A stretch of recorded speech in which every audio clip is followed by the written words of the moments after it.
આજે આ ગાંધીનગર મુકામે જન આક્રોશ રેલીમાં આપણી સૌની વચ્ચે ઉપસ્થિત છે એવા પ્રદેશના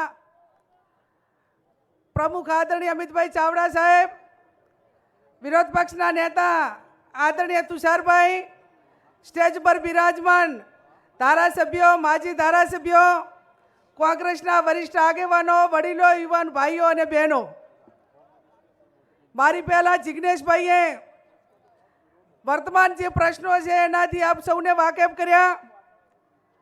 જન આક્રોશ રેલીની શરૂઆત એ બનાસકાંઠાથી શરૂઆત થઈને 5000 કિલોમીટર સમગ્ર ગુજરાતમાં પરિભ્રમણ કરીને ગુજરાતના વિવિધ વિસ્તારોમાં લોકોના પ્રશ્નોને વાચા આપીને એમની રજૂઆતો સાંભળીને લોકોએ નિર્ભય રીતે પોતપોતાના વિસ્તારની જે સમસ્યાઓ હતી એ કોંગ્રેસ પાર્ટીના આગેવાનો સમક્ષ એમણે ખુલ્લા દિલે વાત કરી, એમણે અવાજ ઉપાડવા માટેનો મોકો મળ્યો.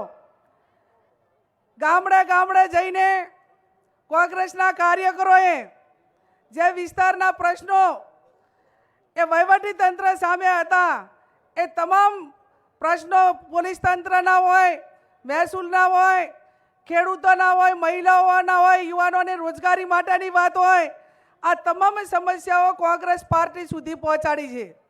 ત્યારે આજે ગુજરાત વિધાનસભાનું સત્ર ચાલુ થઈ રહ્યું છે. ભાઈ જિગ્નેશભાઈએ કીધું કે ભાઈ તમને શેનો ડર છે જેથી કરીને તમારે અમેરિકા સામે ઝૂકીને જે અમેરિકા નક્કી કરે એ ડીલ કરવી પડે છે. અને આ લોકો એટલા ભાઈએ કીધું એ પ્રમાણે કાયર છે કે દેશના વડાપ્રધાન રાહુલજીએ એક ચેલેન્જ કરી કે આ દેશના વડાપ્રધાન એ રાષ્ટ્રપતિના ઉદ્બોધનનો જવાબ આપવા લોકસભામાં નહીં આવે. 11 વાગે ચેલેન્જ કરી અને 5 વાગ્યા સુધી આ દેશના વડાપ્રધાન એક ચેલેન્જની સામે લોકસભા ગૃહની અંદર આવી શક્યા નથી. આ દેશની સમસ્યાઓ હોય, રાજ્યની સમસ્યાઓ હોય, અતિવૃષ્ટિની વાત કરીએ તો ખેડૂતો પાસે ફોર્મ ભરાવ્યા, દરેકને 40,000 રૂપિયા આપવામાં આવશે એ રીતની જાહેરાત કરી, મોટા મોટા પેકેજ જાહેરાત કરી, પણ આજ સુધી કોઈ ખેડૂતોને અતિવૃષ્ટિનું નુકસાનનું વળતર આપવામાં આવ્યું નથી. મહિલાઓ સામેના અત્યાચારો હોય, મહિલાઓ સામેના કેસો માટેના એની રજૂઆતો હોય તો એ પણ પોલીસ તંત્ર બિલકુલ સાંભળતું નથી. થરાદભાઈ રજૂઆતો આવી કે ભાઈ આ રાજ્યની અંદર કોઈ ખેડૂતોને યુરિયા ખાતર લેવું હોય તો લાઈનમાં ઊભું રહેવું પડે, પણ જો દારૂ મેળવવું હોય કે ડ્રગ્સ તો જાતા હોય ત્યાં તમને હોમ ડિલિવરી મળી જાય. આ ગુજરાતની દશા છે. હમણાં ગઈકાલે સમાચારમાં હતું કે રાજ્યમાં છેલ્લા 1 વર્ષમાં 500 કરોડનો દારૂ પકડાયો. તો 500 કરોડનો તો ખાલી નોર્મલ રીતે અજાણતા પકડાયો, તો આ રાજ્યની અંદર ગેરકાયદેસર દારૂ કેટલો ઘુસાડ્યો છે ને કેટલા યુવાનોને પીવડાવવામાં આવ્યો છે એનો આંકડો ગણવા જઈએ તો આપણને એમ લાગે કે લાખો નહીં પણ કરોડો રૂપિયા એ આ દારૂ અને આ બધીઓમાં આ દેશના યુવાનોને રાજ્યના યુવાનોને બરબાદ કર્યા છે.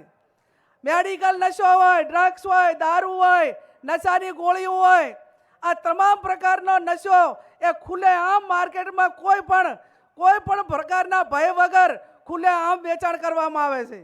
અને આમ તો હિન્દુ ધર્મની વાતો કરે છે, પણ કોઈ એક ધર્મના લોકો કે દેશ ઉપર ને રાજ્ય ઉપર હાવી થઈ ગયા છે કે એક અમુક લોકો એ ડ્રગ્સ લાવવાવાળા છે મુન્દ્રા પોર્ટથી એમના ઉપરથી, અમુક દેશની સર્વોપરી સત્તા ઉપર છે અને અમુક રાજ્યના ગૃહમંત્રી છે આ જેને હિન્દુ ધર્મને કાંઈ લેવા દેવા નથી, માત્ર હિન્દુ ધર્મનો ઠેકો લઈને ફરે છે અને હિન્દુ ધર્મના યુવાનોને આ ડ્રગ્સ, દારૂ અને આ હોમ ડિપાર્ટમેન્ટ ગૃહ વિભાગના રેમ નજર હેઠળ આ ગુજરાતના યુવાનોને બરબાદ કરવાનું કામ કર્યું હોય તો સૌથી આ મોટા આ 3 નામ છે.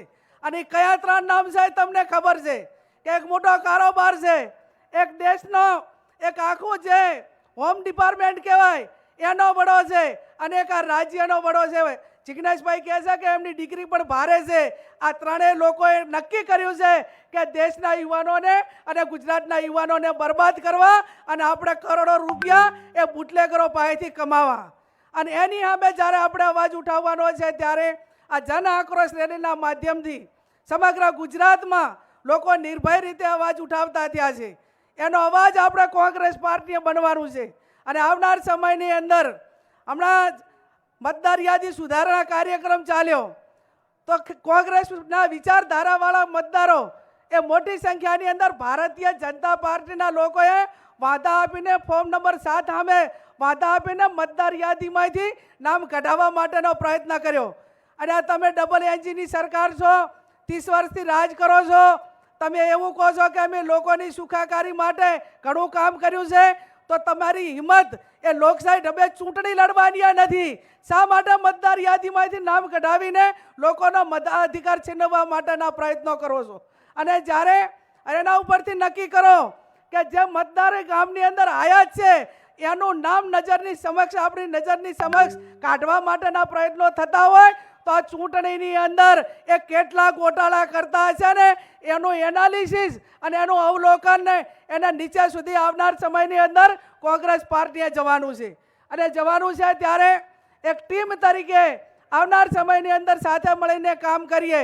ગામડે ગામડે જ્યાં પણ અન્યાય થયા ત્યાં કોંગ્રેસનો આગેવાન એ અન્યાયથી દયનીય થતો હોય એના પ્રોટેક્શનમાં કોંગ્રેસનો કાર્યકર એની લડત લડે.